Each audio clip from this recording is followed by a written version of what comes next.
Kasiyano is Ati Wadri.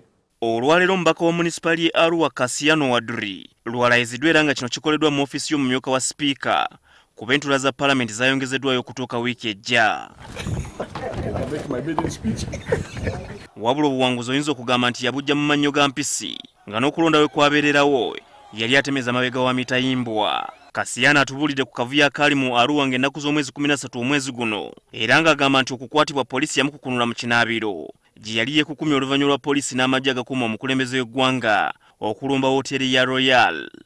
As we scampered, 4 of us hid in a bathroom. Banaku ffe twekweka mu kinaabiro era poliisi bwe yayingira nze nasooka okuvaayo. Out of the bathroom and I told the police I'm here. Kasiyano agamba nti abaamukwata yabategeerezaawo nti yali alina emmundu ey'ekika ekya pisto gye yafuna mu mateeka emyaka 20 emabega. When I told them that I'm armed, one policeman said, "How did this man get a gun?"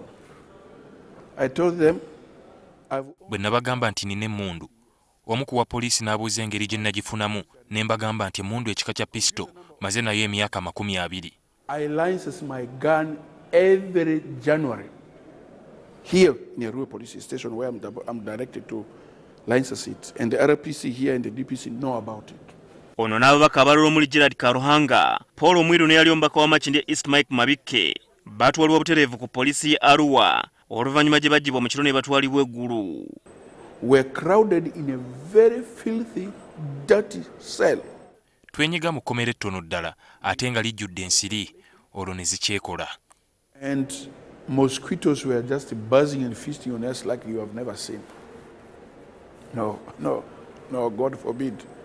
Okusinziira ku bitongole bikuuma ddembe, akavuyo akaali mu Arua kava ku mbaka Kasiyano Wadri n'omubaka wa Kyadondo East Robert Kyagulanyi n'abawagizi baabwe okukuba amayinja emmotoka y'omukulembeze w'eggwanga. Kyokka Kasiyano agamba nti tajjukira ye n'abawagizi be okusinkanako emmotoka za President Museveni. Even if we have got our own misunderstandings with Museveni as a president. Newankubadde tetukkiriziganya na Museveni ku by'obufuzi, enjawukana tuzimalira mu kalulu, so si mukolako bulabe. No. We never ever saw President Museveni's motorcade. Never ever saw him. Ku kya Bobi Wine okuteeberezebwa okubeera n'emmundu, Kasiyano nakyo akyogeddeko. Honorable Kyagulanyi, the day he arrived in Arua on a Sunday, as he booked in, I was myself there. He had nothing.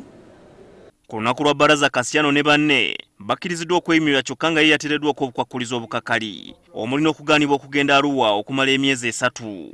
Kasiyano agamba nti kino waakukiwakanya. So it's not about my presence which is in Arua which is going to make people rise up. They are concerned that their leader is being unfairly treated. And it legitimately so. Newankubadde Kasiyano y'omu ku baatandikawo ekibiina ki FDC mu kalulu ka Arua yeesimbawo nga talina kibiina. Ono atubulidde nti mu kiseera kino takyalina kakwate n'ekibiina kya FDC. So as of now, technically, I'm not a member of FDC. And the constitution provides that if I want to go back, I must apply. Are you going to apply?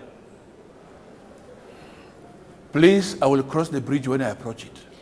The embarrassment, the humiliation by my own colleagues whom I founded the party with to call me all sorts of names that I'm greedy, I'm this, I'm not grooming people. Nga tannalondebwa kukiikirira Arua Municipal, Kasiyano yamala emyaka 15 ng'akiikirira ekitundu ky'Etteregwo. Habad Ziwa, NTV ya Kawungeezi.